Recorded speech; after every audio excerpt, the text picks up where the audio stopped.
Hello friends, how are you doing today? This is your coach Milo. Well guys, today I want to reply with 10 questions that I am mostly asked about. Alright guys, here we go with the first question. How come English becomes your passion since your awareness up to this current moment?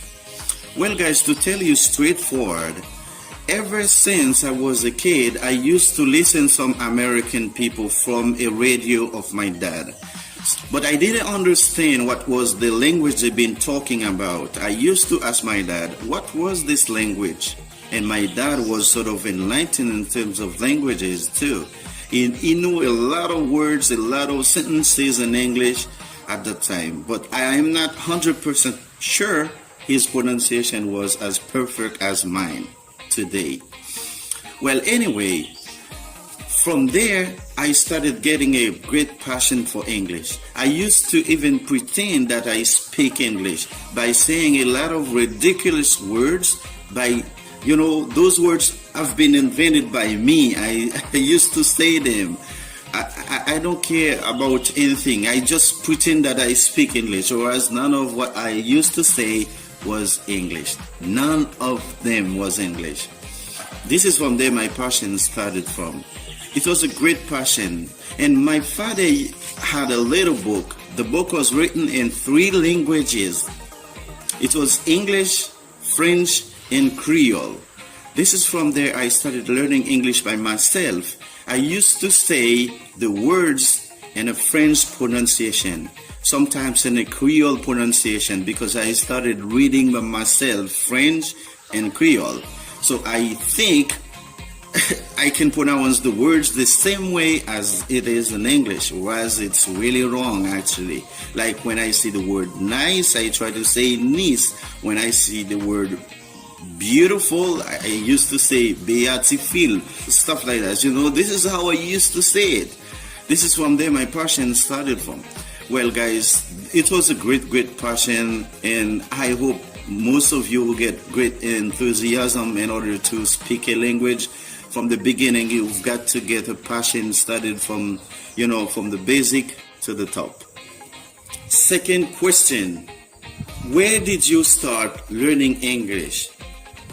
Well guys, to be honest, I have started learning English in an institute called LBLI. That means Little by Little Institute. Because this is the best institute that I have ever seen. From there, you can have the best American pronunciation, intonation, and accent.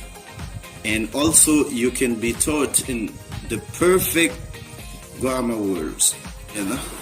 How you heard about that institute?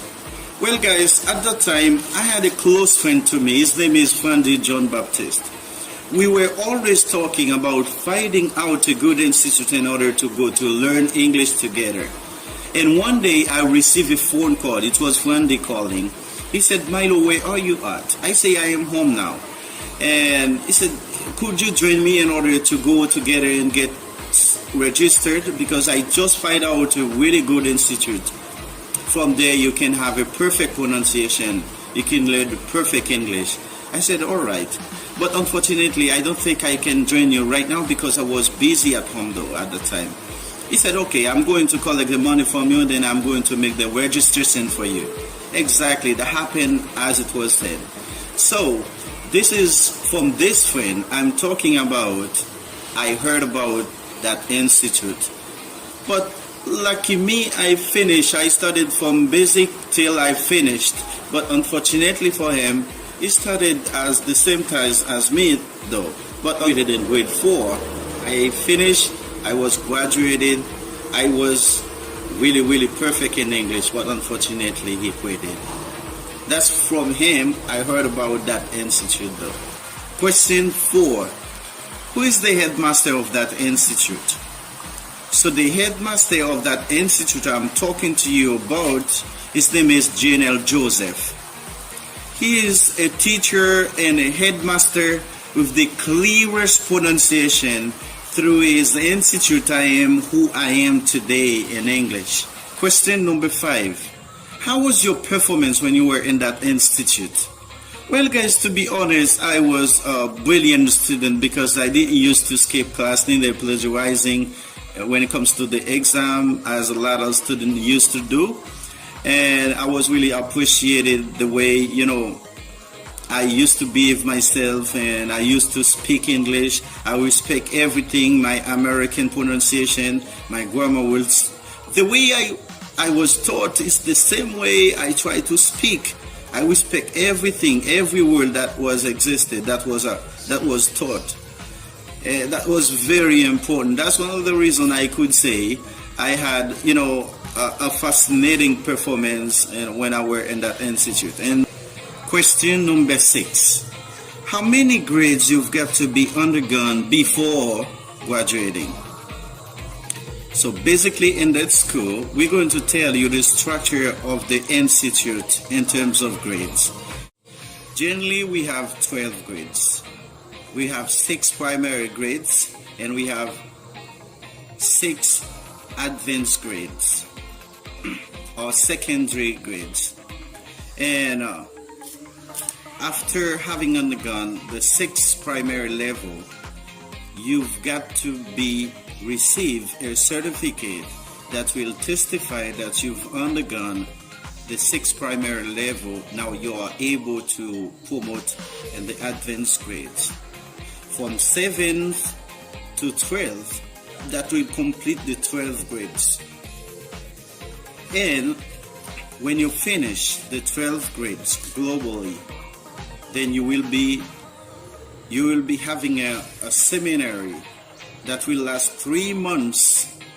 After having seen the seminary for 3 months, then you will be able to graduate. This is how the school or the institute is structured in terms of the grades. Question number 7: how English becomes so useful to you financially?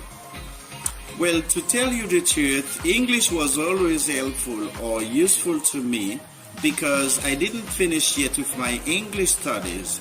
I used to teach English in different schools and different institutes in my hometown. And I used to use that money to pay my English fees, my English school. It was very helpful at that time though. And I can say English money have also contributed a lot or greatly in my departure from Haiti. So when I reached here in Guyana, and I had a friend, he called me and he said, "Milo, do you speak English fluently? Because a fluent English spoken person needed in a job. I guess if you try to speak so fluently, you will be one of the selective person." I said, "Yes, I can speak so fluently. I guess I will be the one that will be selected as being qualified for the job." And he said, "Okay, so tomorrow I will call you for a final result." So I can say, so far English is still opening new doors for me. I wish all of you who are learning English, please learn it right so that you can use it in a good way. Question number 8. Do you think doors can be opened through English? As far as I'm concerned, yes. As long as it is open for somebody, it might be open for anybody who get great determination as me. This is one of the reasons I could say English has been opened a lot of doors for me. As long as you have great determination, first off, you've got to focus on what you're doing. Focus on your learning, focus on everything you are doing, and believe in it and do it right. You're gonna see how great it will be in your life, and you're gonna see how skillful you're gonna be in it. That's one of the reasons I advise youngsters in order to keep learning and do it as something that you get a lot of enthusiasm in it. Do not waste time and do what you have to do, and very soon you're gonna see how great you are in it. Question number 9. Do you really think English is a worldly language? Well, yes, because English has been popular a few hundred years ago, because it is a language that is spoken throughout the whole wide world. that's one of the reasons I try to encourage all of the youngsters or some other people who are interested about learning English in order to keep learning it, because it will still be a useful language wherever you go in the world. Whether you go to Brazil, you go to Dominican Republic, you go to China, you go to Japan, you go to any other country where English is not the native language of the people, but you will definitely find some people who speak English. So learning English is not a waste of time. You have to learn it because it's gonna be useful wherever you go. The language spoken everywhere in the world. Yeah. Question number 10. So what is your piece of advice for those who are interested about learning English? So my piece of advice for those who are interested about learning English, especially for those who have already started learning English, so there are two things that you mostly have to focus on. The first one is speaking skill, and the second one is just listening skill. So if you are able to focus on those two things, I am sure you will be able to speak and to listen clearly. Let me tell you now how you can focus on those two things. To be focusing on speaking English skills, you've got to practice every day with different English speakers, whether national or international. You have to read any English book at least for 30 minutes a day without being able to understand what you are reading. Working on your listening skill is just by trying to listen over and over again the native English speakers to see in what way you will end up decoding of what they are saying. See you in the next video. Thank you for watching.